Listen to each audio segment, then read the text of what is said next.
So what happened with Bloor West Village real estate this year? Let's get into it.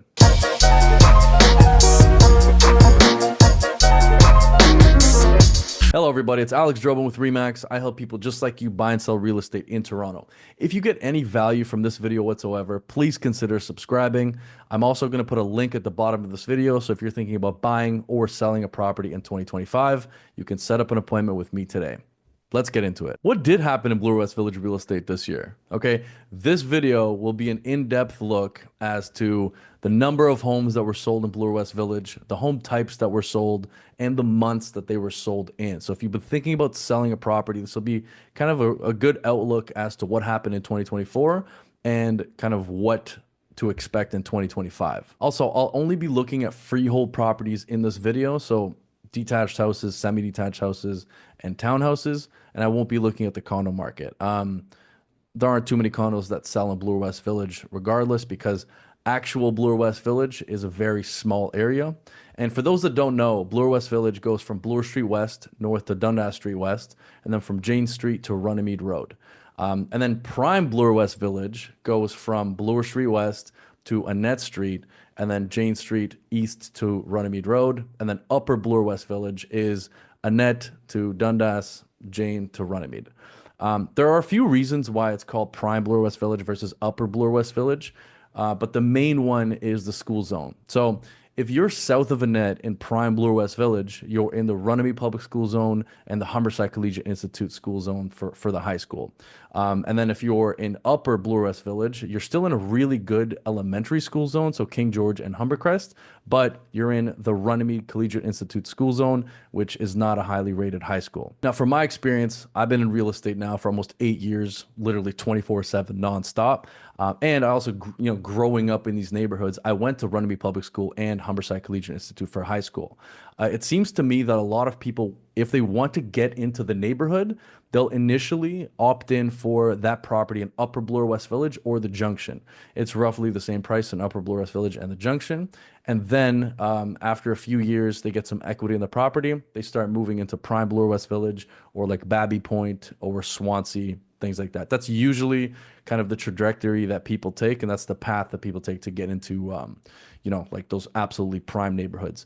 And right now, Bloor West Village was actually rated the third best neighborhood in the city. And a lot of that does have to do with, school zones, which Bloor West Village has a really good school zones, like I just mentioned. Transit score, so how easy it is to get to places, walkability, and then just things that are in the neighborhood. So bars, restaurants, shops, cafes, stuff like that. But let's get into the numbers. So I'm going to start off with the total number of homes sold in 2024. In 2024, there were 93 transactions in Bloor West Village. So that's detached, semi-detached, and townhouses. I wanted to look at the history of this to see kind of, what was going on in the last 5 years of this happening. So I went back to 2020 for, I wanted to see what was happening in 2020, right? So like I said, 2024, 93 transactions in Bloor West Village. 2023, so last year, there were 87 total transactions, little uptick this year. 2022 saw 99 total transactions. And this is the kicker. This is the wildest one. 2021 had 139 total transactions in Bloor West Village, okay? 115 in 2020. This is for a lot of reasons, but a couple of the main ones are back then, the interest rates were super low. When we were coming out of the pandemic, it seemed like people wanted more space. I have plenty of videos on my other channel talking about this. And people just wanted to get a bit of a bigger house, get more land, get a bigger lot, have a bit more space in the backyard, have some more space in the house for the kids and the family to hang out, because back then we didn't really know when the lockdowns were going to be over, when we were going to be allowed to leave the house, etc. So it seemed like in 2020, 115 total transactions and then 139 in 2021. It seemed like it was just going, like the trajectory was going up. But then what happened was that the interest rates started going up in late 2022, 2023. So it dropped off a little bit, actually pretty drastically in the second half of 2022.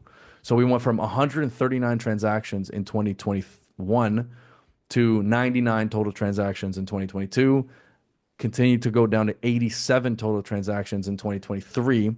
And then now we're back up at 93. Guess why?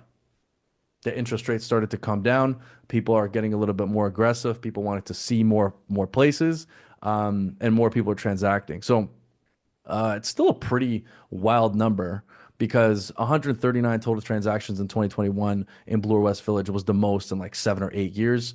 And then, right now, 93, that's a 33.4% difference. And that's a drop off from 2021 to 2024. So going from 139 transactions to 93 is that's a pretty wild number. But I could see this number going up pretty drastically in 2025 because, myself and my team, we have a ton of listings coming out.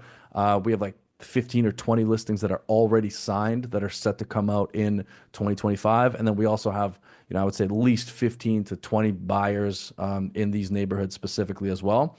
So I think those transactions are going to go up drastically from 93 to probably somewhere in like the 110 range from what we saw in 2020. But it's just interesting to see exactly how much the interest rates affect everybody because, 139 total transactions in 2021, interest rates at an all-time low, extremely low. And then, they come up, start creeping up a little bit. The second half of 22 saw a huge drop off and then another drop off in 23, and now we're back up. So anyways, I said the same thing like 30 times there, but I hope you get the point. 93 total transactions in 2024. I'm going to go into the three major home types that were sold in 2024 in Bloor West Village. The detached market. So there's 65 detached properties sold in Bloor West Village in 2024. There were 26 semi-detached properties sold in Bloor West Village in 2024, and there was one freehold townhouse sold and one legal duplex that was sold. So 93 transactions. Now, if you're in a great neighborhood like Bloor West Village, like I said, the third ranked neighborhood in Toronto, you're going to have more detached properties. So any of these nicer neighborhoods have more detached properties than semis or townhouses. So that's why you'll get the biggest number being at 65. So 65 detached homes sold, 26 semis, and one freehold town, one legal duplex. Duplexes are extremely rare to come by in Bloor West Village. Just very difficult to find them. And if somebody does get a duplex, they kind of hold on to it forever. It seems like, or a triplex or any sort of multiplex. So one duplex sold. But yeah, detached, 65 transactions, semi-detached, 26, freehold town, one, duplex, one. And the average selling price of all home types in Bloor West Village in 2024 was $1,585,000, which is, it's a little bit higher than Toronto West. So Toronto West is around 1.5 million, $1.585 million. So it's about $80,000 to $90,000 more expensive than most places in Toronto West, which kind of makes sense. But that takes into account Prime Bloor West Village and Upper Bloor West Village. If I just did the numbers for Prime Bloor West Village, we'd be at around 1.75 to 1.8 million, whereas Upper Bloor West Village would be in the 1.2, $1.3 million range. So it's quite a difference between those two areas, like north and south of Annette. But nevertheless, 1,585,000 is the average price of every home type in 2024. Now I'll get into the number of homes sold per month, month over month in Bloor West Village. And I've told you guys this on the previous channel. I've said it before and I'll say it again. Our Toronto market is very cyclical, and the Bloor West Village housing market is even more cyclical. So in the winter, right now, it's gray, it's disgusting, it's cold outside. Nobody wants to be outside. Nobody wants to be looking at places. The real estate market is fairly dead. So it dies down in mid to end of November up until like end of February, let's say. So the winter's pretty dead. Then the spring picks back up again. The spring's a very good market in Bloor West Village for the most part. The summer drops off a cliff. So say mid-June to the end of August, very, very small amount of transactions. And then it picks right back up in the fall. So the fall is usually the busiest that the Bloor West Village real estate market gets. And then, yeah, like I said, and then the winter drops off again. So homes sold per month in Bloor West Village. January, 5. February, 8 homes sold. March, 11 freehold homes sold. April, 9.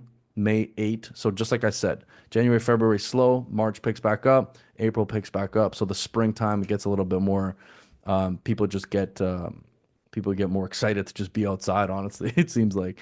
Then June, 11, which is a bit of an anomaly because that's the first June where we've had double-digit transactions in the freehold side since 2021. July 4, August 7, and then in September and October, we saw 12 homes sold, 12 transactions per month for freehold sales in Bloor West Village. So, like I said, the fall gets really busy again. People are back. September, October saw 12 total sales. November kind of dropped off a cliff to 4, and December is always the least busy month for Toronto real estate. So there are only 2 transactions in December so far. And it's December 26th right now. What's the reason for this? In the summer, most people that live in Bloor West Village are usually off at a cottage. A lot of people do own cottages or are off traveling. So real estate is not top of mind for those sorts of people. Same thing in the winter. A lot of people are away from the city. A lot of people are in Florida, kind of hanging out. Nobody's really thinking too much about real estate in the winter. Like I said before, nobody really wants to go outside. It's gray, it's cold, it's disgusting. I personally hate it. Other than playing shinny, playing hockey outside. Not my favorite thing to do, to be outside in the Toronto winter. But that's why people don't transact as much in the winter. And then the springtime comes around, flowers are blooming, people are getting excited, they're going outside, summer's coming, it's beautiful outside. People start transacting again, going to open houses, and it gets really busy. Now, I think that this will be a bit different in 2025 because, like I said, we have so many properties coming ourselves. And I know a bunch of real estate agents in Toronto that have a bunch of their own listings coming as well. So I think 2025, especially the first half of the year, will be significantly more busy than 2023. Also, the interest rates are set to come down again potentially within the next few months. Nobody knows for sure. But if they do start coming down again, we're just gonna have another bit of a boom here in the next few months in terms of transactions. So I do see transactions picking up pretty aggressively within the next few months.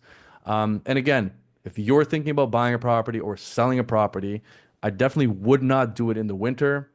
Not as many eyeballs, people aren't around, the place doesn't look good.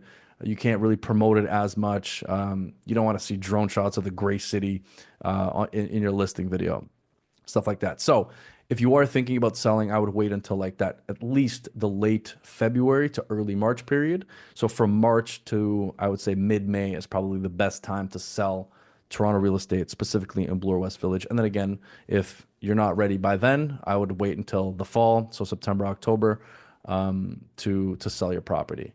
And yeah, thank you so much for watching my Bloor West Village real estate update. If you have any questions, if you have any comments, let me know. Give me a call, send me a message, send me an email.